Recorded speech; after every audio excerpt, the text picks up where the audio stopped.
इधर लोकसभा चुनाव के नतीजों से जुड़े आंकड़ों के मुताबिक मायावती की पार्टी बीएसपी उत्तर प्रदेश में सिर्फ एक वोट कटवा पार्टी बनकर रह गई। राज्य की 80 लोकसभा सीटों में उसे एक भी सीट नसीब नहीं हुई, लेकिन उसकी वजह से विपक्षी गठबंधन को 16 सीटों का नुकसान होने और एनडीए को 16 सीटों के फायदे का दावा किया गया। यानी अगर एनडीए 16 सीटें हार जाता तो उत्तर प्रदेश में उसकी सीटों की संख्या 20 पर सिमट सकती थी। 16 सीटों पर एनडीए की नैया सीटों पर बीएसपी को का आंकड़ा 278 रह जाता। इस बार यूपीए में एनडीए के खाते में सिर्फ 36 सीटें आई हैं। अगर इन 16 सीटों पर उसे हार मिलती तो उसकी सीटों की संख्या 20 रह जाती, और अगर ऐसा होता तो उत्तर प्रदेश में एनडीए को और बड़ा झटका लग सकता था। मतलब उत्तर प्रदेश में एनडीए को बीएसपी की वजह से 16 सीटों का बम्पर फायदा हुआ। उत्तर प्रदेश की मिर्जापुर, भदोही, अकबरपुर बीएसपी के उम्मीदवार मनीष कुमार के खाते में 1,44,000 से ज्यादा वोट आए। मतलब बीएसपी के यही वोट अनुप्रिया पटेल की जीत में अहम साबित हुए।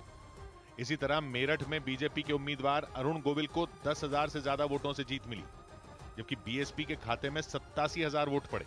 इनकी तरह भदोही, अकबरपुर, अलीगढ़, अमरोहा, बांसगांव, बिजनौर, फर्रुखाबाद और फतेहपुर सीकरी में एनडीए ने बीएसपी की मदद से जीत दर्ज की।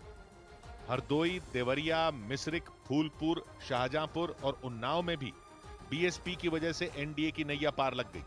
लेकिन उत्तर प्रदेश की इन 16 लोकसभा सीटों पर बीएसपी ने विपक्षी गठबंधन का खेल बिगाड़ दिया।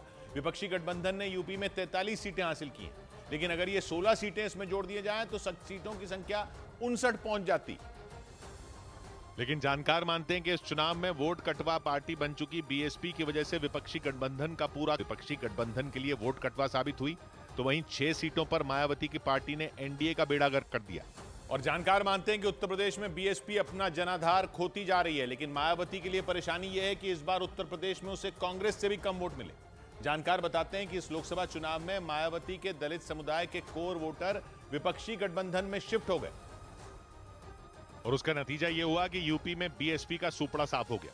आंकड़ों के मुताबिक यूपी की हर लोकसभा सीट पर बीएसपी के तकरीबन 1 लाख वोट विपक्षी गठबंधन को चले गए। इसकी वजह से विपक्षी गठबंधन ने एनडीए को कड़ी चुनौती दी और 80 में 43 सीटों पर प्रचंड जीत दर्ज की। आंकड़ों के मुताबिक उत्तर प्रदेश में बीएसपी का जनाधार 10% से नीचे 9 पर आ गया। इस लोकसभा चुनाव में बीएसपी को सिर्फ 82,33,000 वोट मिले, जबकि 2019 में बीएसपी को 1,66,00,000 और 2014 में 1,59,00,000 वोट मिले थे। मतलब इस चुनाव में बीएसपी के वोट करीब आधे हो गए। यही नहीं, आंकड़ों के मुताबिक जिन सीटों पर विपक्षी गठबंधन को जीत मिली, उन सीटों पर बीएसपी को बेहद कम वोट मिले, जिससे ये साफ हो गया कि बीएसपी के कोर वोटर विपक्षी गठबंधन की तरफ शिफ्ट हो गए। यही नहीं, 2019 में जिन 10 सीटों पर बीएसपी ने जीत दर्ज की थी, उन सभी सीटों पर मायावती के उम्मीदवार तीसरे या फिर चौथे नंबर पर रहे। और उत्तर प्रदेश में घटते जनाधार का एहसास भी मायावती को हो गया, क्योंकि एक रोज पहले उन्होंने सोशल मीडिया पर एक चिट्ठी पोस्ट की और उसमें उन्होंने हार का ठीकरा मुस्लिम समुदाय के लोगों पर फोड़ दिया। यही नहीं, उस चिट्ठी में मायावती ने मुस्लिम समुदाय के लोगों पर बीएसपी को वोट नहीं देने का आरोप लगाया और ये साफ कर दिया कि आने वाले वक्त में वो मुस्लिम समुदाय के लोगों को टिकट बहुत सोच समझ कर देंगी, क्योंकि आंकड़ों के मुताबिक यूपी की 80 लोकसभा सीटों में मायावती ने 35 सीटों पर मुस्लिम उम्मीदवार उतारे थे, लेकिन वो एक भी सीट नहीं जीत सकी और इसीलिए उनका गुस्सा मुस्लिम समुदाय के लोगों पर फूट गया। जानकार बताते हैं कि इस चुनाव में मायावती ने दलित समुदाय और मुस्लिम समुदाय के वोटरों को साथ जोड़कर चुनावी गणित साधने की कोशिश की थी, लेकिन उनके पूरे प्लान पर पानी फिर गया। इस चुनाव में एक बात साफ हो गई कि यूपी में मायावती दलितों की एकमात्र नेता नहीं रह गईं।